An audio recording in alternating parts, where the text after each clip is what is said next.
Well, I like to call this presentation telling you what you already know. Because today I want to talk about the impact or the role that Jefferson College plays in Jefferson County's economic development.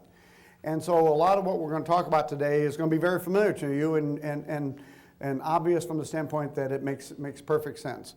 But the genesis of this whole process, this whole presentation, is based on an economic impact study that we had conducted a couple of months ago from a group that was actually doing a statewide study for the Missouri Community College Association. So what we were looking at is, can we really go and measure and report back to the community what we're doing for Jefferson County and what it means for you community members to have Jefferson College here. So I want to go over it a little bit. We've titled this The Boomerang Effects of Education and Economics. And we do that, the title is really meant to do exactly what it implies. So to point out the fact that it's not just us bringing money in, it's also money going back out to the community. And there are benefits financially, there are also social benefits as well. So bear with me, we'll go through the presentation and then we'll have some time for questions and comments along the way. The history, of course, dates back to the bill that was filed in 1961 to create what were then called junior college districts. We always note that Earl Blackwell from this area sponsored the bill. He was actually, as I was reminded last week, one of a number of people who sponsored the bill. But it really put, then again, junior college districts on the map and is the basis for the development of Jefferson College. Now, not everybody thought it was a great idea, and again, it's kind of important to go back and look, but we were voted into existence in 1963, but we won by 58 votes. So if you can imagine if you were taking that vote today, I hope we would have a much better result, much different result, but yeah, it was very close. And there were, I'm sure, a lot of reasons that have long since been forgotten for the discussion and those who were not in support of it, but nonetheless, it was a little bit of a hard sell back then. And it's really important to note, I know I've studied the history enough to know that several locations for the community college were looked at and considered, but it was the land that we stand on now. Max Lubin and Jack Molaski donated about 132 acres of land as kind of a central site within the county. And again, there was some discussion and controversy. Those of you who were around and paying attention to it at the time will probably recall that, maybe people felt it wasn't as accessible as it is today. There were concerns about that the college not be tied to one municipality necessarily, all those kind of discussions. The other point is that, of course, we're a little larger than 132 acres today, but we're using a lot more of that land as well.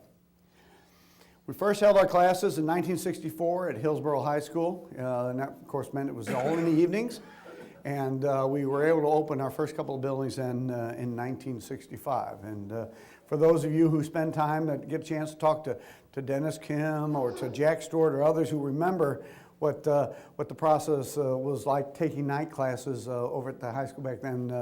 They have some interesting stories to tell. But like many junior colleges at the time, Jefferson College got its humble roots there, but once it got established on campus, became a viable and attractive option. And so you see where we are today, and we spend a lot of time talking about our different options. Of course, the Hillsborough campus, which is our largest and most prominent campus. Arnold, which opened a few years ago and continues to grow. We just put a modest addition on it last year. The Imperial campus, as we call it now, which was our old north site, which is now a specialty training center for law enforcement, EMT, paramedic, and for certified nurses aid. Our Cedar Hill, which is our newest site, which is the old Cedar Hill Intermediate School. We took that over. We have room to grow there and try to address the needs of the northwest ends of our county. And then our biggest, and don't want to forget our fastest growing campus, if you will, which is online. Now, it wouldn't surprise you to know that Hillsborough is our largest campus, followed by Arnold, but a very close third is our online enrollment. And we have over about 2,200 students at Arnold, real close to that, just under 2,000 taking online courses. The difference is many of our online students are taking courses on campus as well. So they're working their schedules around it, picking up that online class to maneuver their daily life around taking college courses. And we like to talk about, it's all about access. You know, you've got to meet the needs of all kinds of consumers, and it's about the opportunity, making sure that people know that they can come to us, and we provide all kinds of options as far as taking courses. Now, our graduations have changed just a little since one of the early ones over here where a small auditorium might accommodate it. You see today the field house gets pretty packed when we have our graduations. Nearly 20,000 students have graduated. And keep in mind, many of our students don't actually graduate. They take courses and move on.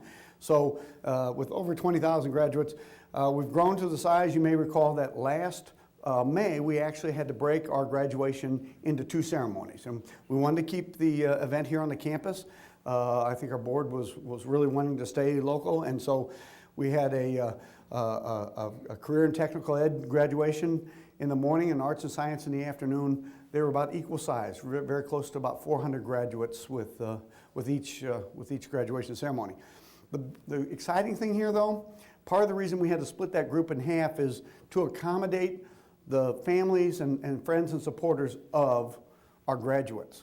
I think we figured it was around 4.1 people every graduate brought to the ceremony, which is outstanding. It means that not only are the families supporting more and more students getting their education, but they're showing that support by coming to the graduation ceremony. So it's a real plus as far as supporting education. Again, the basic programs that we offer, most people when they think of going to a community college, and we all, by the way, in Missouri now are community colleges. The term junior colleges was removed from the law a few years ago, and we're all now officially known as community colleges. You think of the Associate of Arts or Associate of Science degree, which are the basic transfer degrees. You take those courses and you move on into the university curriculum from there. That represents about 50% of our student body take along that track, and so again, very powerful, and it's the most, like I say, most commonly thought of track when you think of community colleges. We have an Associate of Arts in Teaching. A few years ago, community colleges were afforded the opportunity to help prepare students to go into teaching. That's been generally a big program for us. A little tough right now if you read news about school districts and their lack of hiring. It's a little hard to convince people right now it's a great field to go into, but it's an important program for us, and our students transfer on from there to the university to get their full teaching certificate. The Associate Applied Science is the degree that is most of our technical programs. So that will be everything, from ranging in the area from, say, nursing to welding or automotive or something like that. And their requirements are a little different in terms of the general education and the core requirements. And then last but not least, we do a lot of certificate work as well. Many of our students don't need what we tend to call the 2-year degree. They just need some training. So they'll come to us, get a welding certificate, and they can go right to work. And that represents, the elements here also represent real close to 50% of our enrollment. So Jefferson College is a little unusual in that we have a pretty good balance between career and technical ed and transfer. And that becomes important later when we talk about budget and finances. Just so you can see, this puts the actual numbers, as you can see, a little more into play. And there you see the Associate Arts, Associate of Science being about 47% of our business. And then the AAS 39 with the certificate putting you up in that 40-something range. So you see we're very close to 50-50. And again, that has ramifications for the programs we offer. That has ramifications for how we use our facilities. And last but not least, the budget. Okay, well, we talked a little bit about this, so I won't go into it too much, but as we talked about, the growth helps fuel expansion. We are in the capacity building process as well. This enrollment boom that we've seen across the state of Missouri and all over the country for community colleges, Jefferson College has really benefited from that. We've seen as a state about a 51% growth in community college enrollment. We echo that kind of behavior. Not only are families seeing community colleges as a viable option for financial reasons, but I think the increased emphasis on assessment and measuring how well our students perform has helped bring community colleges more into the foreground, making a more reasonable offer. A little less high school on the hill, a little more legitimate college experience. Part of our growth has also been in new programs. In fact, we have a new staff member here who represents one of these programs today. But you see we've added in the healthcare core a number of programs: occupational therapy, respiratory, physical therapy, radiological tech, and health information technology. And these are partner programs to our nursing program, which we've had for many years, and it's been a real cornerstone of our technical education process. These are meant to complement the nursing program and help us be a better corporate citizen to our healthcare providers. Of course, the hospital, see John Winkleman's here. The hospital is a big partner. They're our largest employer in the county, and we felt like we needed to do a better job of serving their needs. And don't forget our 9-credit program. In fact, this goes back to the conversation we were having earlier about the multiple roles that the college plays. In addition to continuing education, which might be along lines of master gardening, workforce development is critical. We do a lot of work, of training of workers in a job, those who want to get a job, customized training for organizations, and last but not least, reaching out to the adult population who has not finished high school to get them on the right path, get them back into the educational world. Keep in mind, Jefferson County has a very low degree attainment percentage. A couple of years ago, we measured it at about 26%. The inner city of St. Louis is at 33%, adults who have post-secondary credentials. So that's a reflection of our blue-collar heritage, but we need to do a better job now of reaching out and getting more people in the education pipeline. We also believe we do more than just education. Again, I had this conversation before lunch. Everything from our athletic programs, which not only provide a great outlet for our students, the old mind and body routine that you often think of when you think of education, but also notice that it does afford us an opportunity to bring in students from different backgrounds, different cultures, and provide an element of diversity as well as athletic competition throughout the campus. And by the way, our girls are nationally ranked and are playing for the opportunity to go to nationals. So if you recall, we heard from Tanika Bruce earlier this year. Our basketball team's doing very well. But we also do, of course, cultural arts, whether it's community bands, whether it's choir, whether it's plays. Jefferson College is one of those organizations that, because we don't have a lot of competing partners in the county, there really aren't any four-year schools nearby that offer these kind of services as well. We really feel like it's important for us to be a cultural center. Now, our growth. When you look here, 2002, we're at 4,000 students on the head count. And Dr. Henry, you probably were here when it was even a little smaller and a little more intimate of a campus. But you see our growth all the way went up to over 6,200 students in 2010. We've leveled off slightly. But you see the phenomenal growth that has come with that, and it's primarily a combination of factors: economy, students realizing community colleges offer a great deal, and then finally, more and more people in Jefferson County recognizing that you don't have to go real far to get a good education. So we wanted to measure this. Again, we did the economic study. We looked at we contracted, with economic modeling specialists who went out and looked at a number of factors, said, okay, what kind of impact is Jefferson College having on Jefferson County? And they looked at it from a couple perspectives. Certainly, they wanted to look at it from the taxpayer perspective, because I think we owe it to you as taxpayers to make sure that you understand that we can make a case for what we ask you to pay to support us. We also have the social perspective. What impact, what good are we doing for the county in ways that perhaps we don't always appreciate? And last but not least, the student perspective. Make sure that we're meeting their needs as well. Generally speaking, we came up with a conclusion that looks like this. We said that we have a 2.1 benefit cost ratio. And what we were doing is trying to calculate all the costs that come in versus the value of the benefits going out. Some of those are going to be financial, some of them are going to be other, as you'll see in the calculation. But this is an important ratio, and frankly, for many schools might be higher, again, going back to our ratio, heavy ratio of technical programs, which are expensive, and I'll show you that to you in a moment. Probably the simplest way is to look at the money. That for every dollar that goes in state and local appropriations, what gets returned to you is $2.10. So when we go out and we talk to our state and national legislators, we want them to know that we provide that value. And this last year we were close to $7 million in state monies. That means that it has a $14.5 million impact on the community. As I like to point out to legislators, it works the other way too. When you take money away from us, you're taking money away from the communities because we're unable to return it quite at that same investment. So certainly we have the added income, both of the higher earnings of our students and the overall increase in property value. But then we also have to calculate the social savings. Reduce medical costs. Generally, well-educated people are a little healthier because they tend to pay attention a little more to how they live their lives. We have lower crime rates, and then we also have a decrease in the demand in income assistance. Again, well-educated communities don't make demands on those services, which results in the social savings.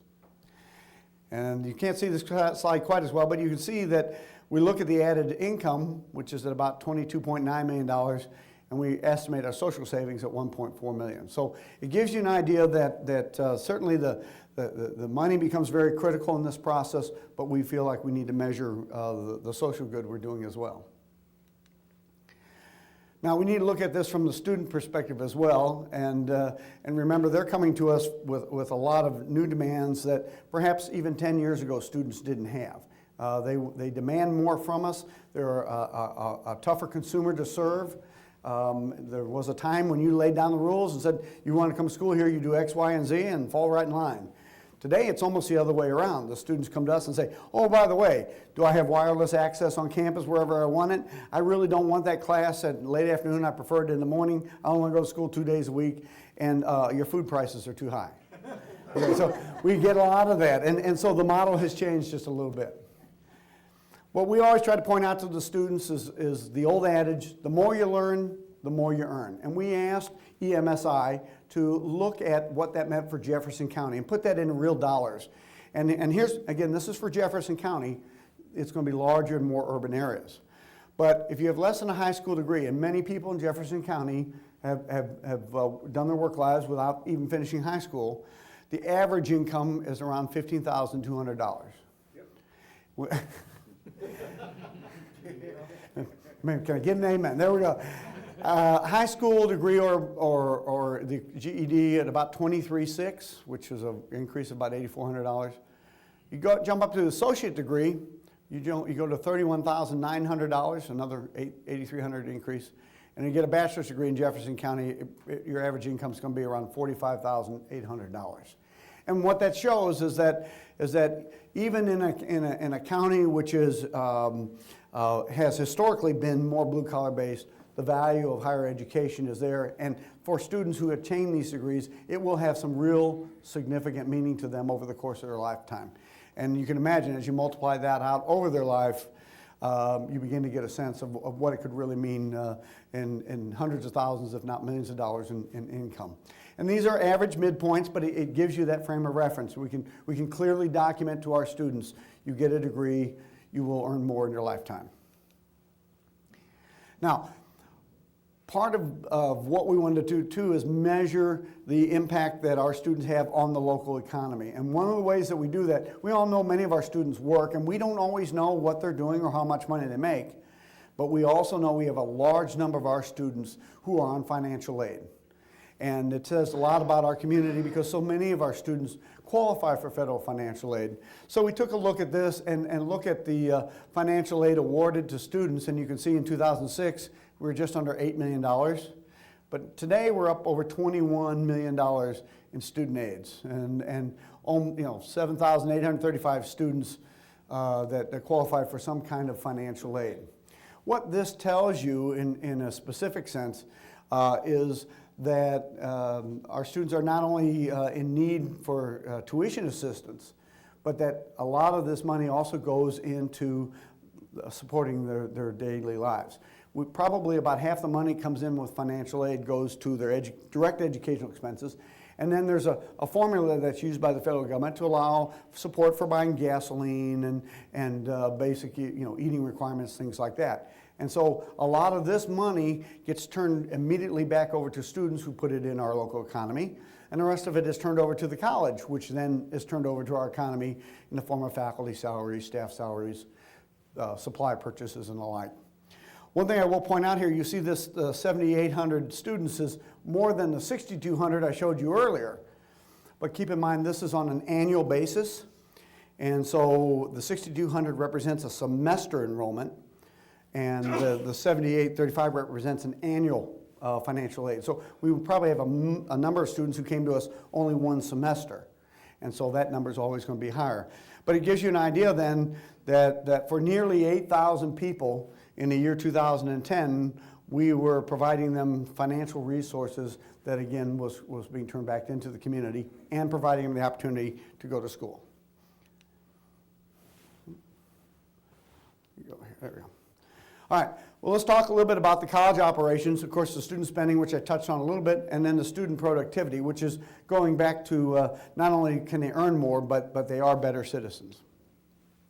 First, again, I apologize, that might be hard to see, but the college operations, we estimated that we put about $22 million into the regional area, and that's in the form of salary, benefits, supplies, materials that we buy, whether it be pens, paper, whatever it happens to be. But that's the amount of money that the college is putting into the local economy. $594,000, about $600,000, we say is the student spending that is contributed to the regional income. And that goes back to that financial aid chart I just showed you. A lot of this money, in addition to money they may earn in a job or something like that, is the money that they're putting in by putting gas in their car to drive to school, by driving through McDonald's or buying a hamburger someplace else, or getting a car repaired or buying textbooks, et cetera, et cetera. So about $600,000 in annual spending is their contribution to our local economy. Student productivity, though, you see that's where the big number is, because we look at a number of these social factors and we say, gee, what's the benefit for a student going to college beyond just getting a job? And what we're saying is, and what the measurement was, is that almost $110 million of productivity costs, which means they're being at a higher level of productivity within the community, and they're demanding less of the social services that are often related to those who are unemployed. So we put all this together, and you see that we look at the operations, the student spending, and we add that productivity. We come up with about $132 million of our economic impact to the community. And you see here that our real benefit goes beyond just the money we're putting back in. Remember the first slide, it was mostly money and then a little bit of productivity. When you put it all together, now you start to see that our spending effect is important, but the social benefit is significantly greater. And again, we probably all know this, but when you see it measured out in a very quantified fashion, it's really impressive. So let me whine for just a moment. Forgive me, but you see the things that we wrestle with again affect the institution, as I mentioned earlier, but it also affects the local community. So using state appropriations, the reductions that we face there, we were cut 5.2% in fiscal year 11, and that would be year 2010, basically. We took another 7% cut in 12, and projected right now for an 8% cut in 13. So that means we've faced a cut of over 20% in about 3 years. And that's a couple $1 million for us. Again, state appropriations don't make up our entire budget. I'll show you that here in just a second. But that's a significant impact on our operations, that money we're able to put into the community, and it certainly has an impact on costs related to students, what they pay in tuition. Some schools have had to raise taxes. We have not done that. But where we get our revenue to maintain a level of service. If we cut services, that productivity slice of the pie you saw gets smaller. So all this impacts us in less than favorable ways. Here we go. So here's how our revenues distribute, and I think it tells the story. And this is for fiscal year 11. The original model for community colleges was often called the three-legged stool, meaning that the state, the local community, and the students all picked up about a third of the tab, okay? Well, you can see how that's changed now because if you look at local taxes, they represent now about 23% of our operating budget. If you look at state aid, we're looking at starting to decrease here to 21%.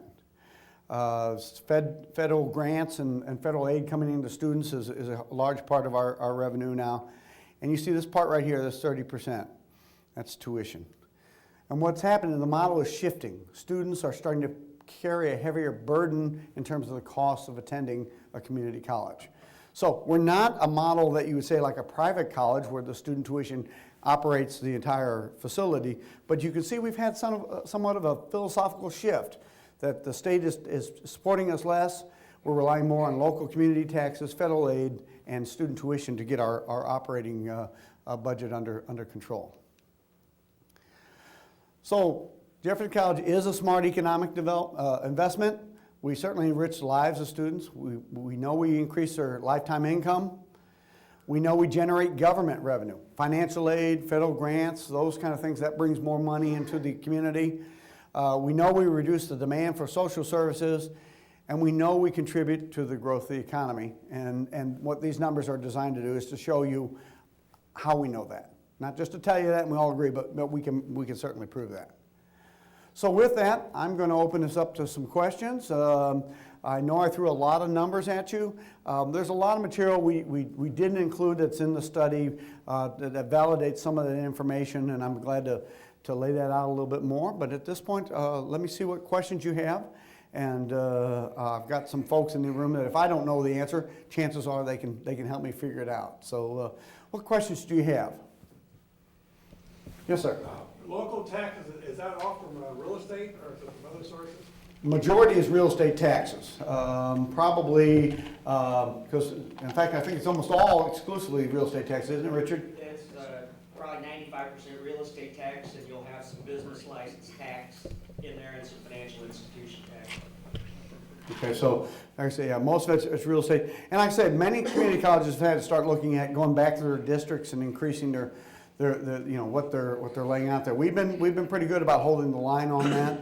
Of course, there are some legal limitations regarding how high we can charge on a real estate tax. But the reality is Jefferson County has always been in a pretty strong position with that. You know, a little scary looking down the road with the recession and the loss of housing and all that. Obviously, if somebody's not paying their taxes because they have foreclosed on the house, they have run a chance of our tax collections going down. And that affects us directly.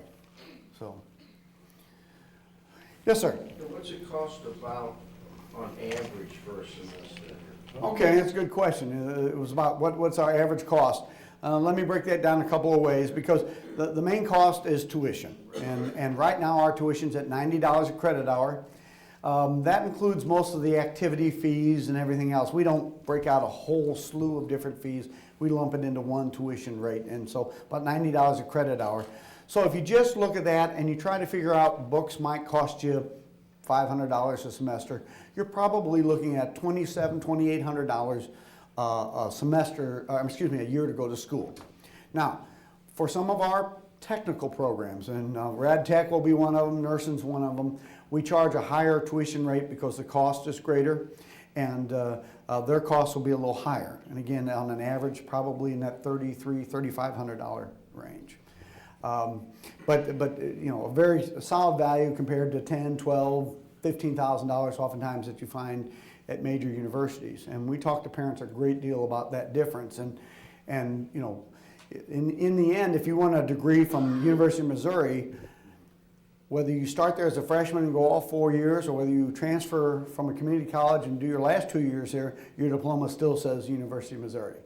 And so we represent an economical way to accomplish that particular goal. Let me, while I'm thinking about it now, come right back to you. I neglected to go back and point out that with our distribution, you can see with that state aid coming in, our educational costs continue to increase. So our career and technical programs, which represent about half of our activity, are higher demand, higher dollar programs. And so our 2.1, when we talk about that return benefit, would probably be higher if we were more a transfer-based institution.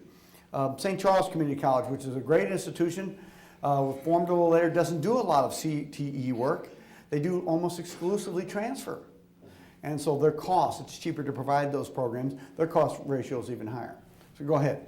No, but they had an article on the weekend paper a couple of weekends ago that a large amount of the hours that students are taking are not or that the Missouri won't take. Sure. And that constantly needs to be picked up a little bit to guide these students instead of waiting 2 years and then all of a sudden the child finds out that only 1 year hours is Sure. going to be granted instead of 2, and they're kind of like all upside down as far as. And there are several, the question really is about hours transferring. Let me spend just a moment on that, because a lot of times there are legitimate reasons for that, and then a lot of it becomes, I'll just call it as a miscommunication. Let me start at the basic. As you know, we're an open enrollment institution, so students come to us with the skills that they have, and when they come, we put them in, we placement test them. We test their arithmetic, we test their reading, we test their writing. If they don't meet what we consider to be college level standards, we then put them in a developmental class. And those are, if you use 1, 2, 3, 400 level courses for credit basis, these are below 100 level courses. These are essentially high school, a couple of cases maybe junior high school based courses, and those don't receive transferable credit. And so if you have a student who needed a lot of developmental work, those hours won't transfer as part of the degree. We'll count them for their semester load. They can qualify for financial aid with it, but they don't transfer. Right. The number 2 issue is almost universally now we have good agreements with our 4-year partners. And that has been a big change over the last 15, 20 years in community colleges. Part of that is based on the achievement of an associate degree. Actually earning the degree, the transferring institution counts it then as the first 2 years of their education. When students leave us without getting the degree, oftentimes then the institution is forced to sort of cherry pick where the credits apply, and that they do run into trouble with that because many of our students don't have a major or a goal in mind when they start with us. So they take a wide array of courses, which is great, but they don't have a clear direction until later. Then they go to be a business major at the University of whatever, and they have not taken the course distribution in the right area, and they might have some problems there. We do have a couple of schools within specific universities that are very difficult to work with. And there is a measure in the Missouri House and Senate right now that's meant to address that, and not only to encourage and facilitate better transfer between the 2-year and the 4-year schools, but also to encourage the schools to allow what's called a reverse transfer. So a student who leaves us without finishing their associate degree can go on to the university, pick up some credits, bring them back to us, and we'll award them the degree. And we think that's a very positive development to overcome the issue that you're talking about. Right. The last thing, and I'll get to you, and I never want to blame students, but sometimes you do have to point out that we have students that have many academic interests, and they've explored those interests. And so by changing majors, a lot of times they've misaligned their curriculum to a point where it's very hard, and parents get frustrated when they discover what Johnny or Susie has actually done because they've taken courses this way instead of that way. So, yes, sir. The college has an agreement or association that allow your students to develop a teaching. Yes. And could you elaborate a little bit on we've got granddaughters doing that as far as they're concerned, they'll be at Jeffco for 4 years, and through your effort, be able to stay here and complete A great point, and you're really asking 2 questions, and I have my Dean of Arts and Sciences here who will throw something at me if I make a mistake here along the way, Mindy, make sure I get this right. But first and foremost, part of what you're talking about is an agreement that we have with Missouri Baptist. We also have UMSL on our campus, and Missouri Baptist has a strong teaching degree, and what happens is that you can take your first 2 years here at Jefferson, stay on this campus, and then take Missouri Baptist courses here on this campus and graduate with their four-year degree, which is a great opportunity for students to be able to stay at home, work, be with family, do what they need to do, and finish that four-year degree without leaving Jefferson County. Our students up in Arnold have access to that as well. I believe there are 4 programs that they primarily focus on, allowing students to do it. Teaching is one of the big ones. UMSL works with us as well. They offer courses here. They don't offer quite as wide a selection as Missouri Baptist does, but we work with them very closely. This helps us address that question that I get a lot in terms of, have you ever thought about just becoming a 4-year institution?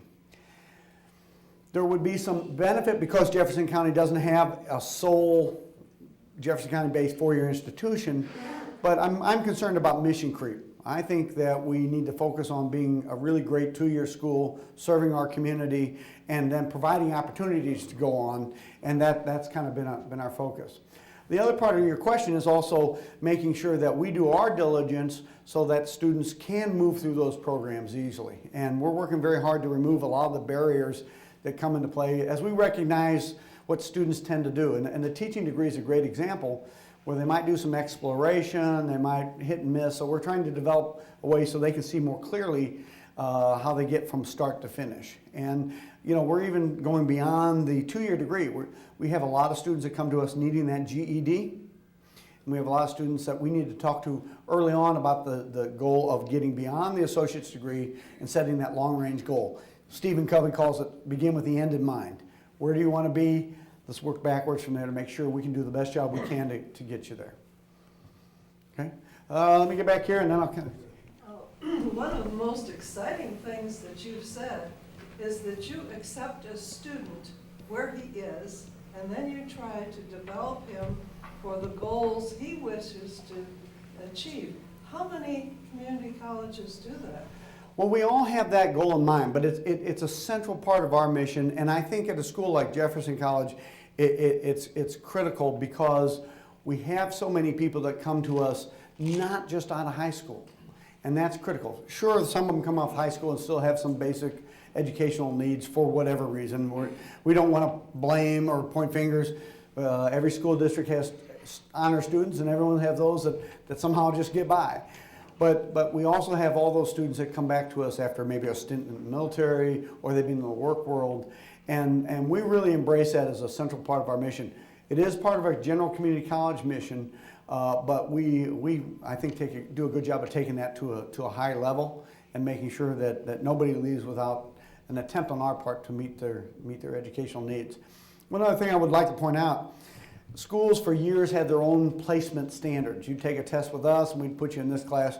If you went over to Merrimack, you'd be someplace else. Community colleges all got together 2 years ago and we've developed a common placement system. We're all giving the same test and now the scores will get you into the same classes no matter what institution you attend across the state of Missouri. That really helps us as a system address the question of college readiness. So when we talk to school districts and we say, here's what your students need to do to go right into a college curriculum at Jefferson College, we can say that and know that they're going to hear the same message if they go to St. Louis County, St. Charles, Kansas City, wherever they happen to go. And that's a big part. Yes, sir? What percentage come from the international community, the students? Very small. Our international student body, actually let me start with the minority student body, is generally under about 4%. And I'm ballparking it there, but I'm pretty close there. I think 2 years ago we were at 3.8%, and of which the international community is a piece of that. They tend to be a little more high profile because number one, they do physically look different, so we tend to catch their attention. And secondly, because they're on our athletic teams, they get a lot of attention that way. But actually very small. And one of our goals here is to figure out how we can increase that. You know, I could give you a whole nother lunch session on global education and the role we have to play in educating people to live and work around the world. And you know, one way you do that is by mingling, interacting with international students. That's a big part. You had a question earlier. I didn't get back to you. Yeah, thanks for the presentation. I'm enjoying it. Good. I had a couple of questions. Where does Jefferson College, as a community college, is there a national rating or a community or a rating? And where do we fit in on the relationship to the other community colleges? Well, there isn't a national rating per se, but a lot of the benchmarks, we participate in what's called the National Benchmarking Project. It's actually a community college from all over the country that submit data about ourselves to them. And we not only meet or exceed almost every state standard that's out there, but we do that at the national level as well. We do very well, in part because we're of enough size that we have the wherewithal to provide specific services, but we're small enough that we're able to give a lot more individual attention. And so that's really been a strength. The governor has asked for Missouri community colleges to consider performance-based funding. Actually, he's asked it for all of higher education. Community colleges already responded. We all participate in this benchmarking project. We're very proud to have somebody look and rate us based on our performance, because I think the numbers, as you saw here, the financials speak for themselves.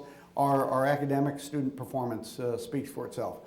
Universities don't always like to hear it, but our students, when they transfer, do very well. In fact, generally speaking, their GPA their last 2 years is higher than what they call the native student, the student who started as a freshman.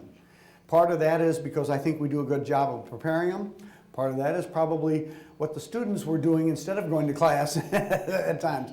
But the fact of the matter is our students do very well. And I think, again, that helps us underscore and make the case to you, the taxpayers, that, you know, not only are we good for the community, but, you know, we're worth you supporting us financially. And I think that's important for us to demonstrate that. Just one comment. Yeah. I think the publication of the dean's list in the paper, it supports that conclusion. Exactly, and what's really great about that is oftentimes we don't get a chance to celebrate the good things that go on. I mean, you know, headlines are all about the hot news or the negative, but the dean's list, president's list, these kind of things, these celebrations really are talking about the good things that are going on. And it also is a testimony to breaking down the old belief that, gee, community college is where those who can't go to college go. Because we're getting a lot more strong academic students who are pushing us. And if you recall, a couple of months ago, you know, we've seen some of our music faculty perform, and some of our student athletes who talk about their goals. These are students who are bright, they have giant goals, and as I said before, they're pushing us to serve them, not the other way around. So, any other questions? Well, oh yeah, go ahead. This county is really a kind of a hidden gem in Jefferson County in some ways. From the other, not just the educational part, but from the community activities, like the election today, and you got the 2 o'clock concert this afternoon, and you got the play tonight. But it's never a packed house. And I'm really mystified, if you can say, why more people don't attend some of your events. If I had to answer that, man, I would be doing it. I'm mystified. I really do believe at least part of it is the fact that we all lead very busy lives. And as much as we all intellectually believe that we want more cultural enrichment, we want other activity, daily life keeps stepping in the way. And I really believe that that's part of what we struggle with. We have the same issue, we were talking about the basketball team and things like that. If you go across campus, you'll find they have great support. But if you look in the stands, you'd wonder. But I think it's life competing with activities that is at least part of the issue. And then also, you know, as we work hard to find out, are we giving the community what they want? And if not, what would they have in its place? We don't have better answers that we can address. I mean, it's not like we do more, but we can't afford it. We're doing what people tell us they want to see and hear from us. And it's just hard to find that day, time, and place that suits everyone. So.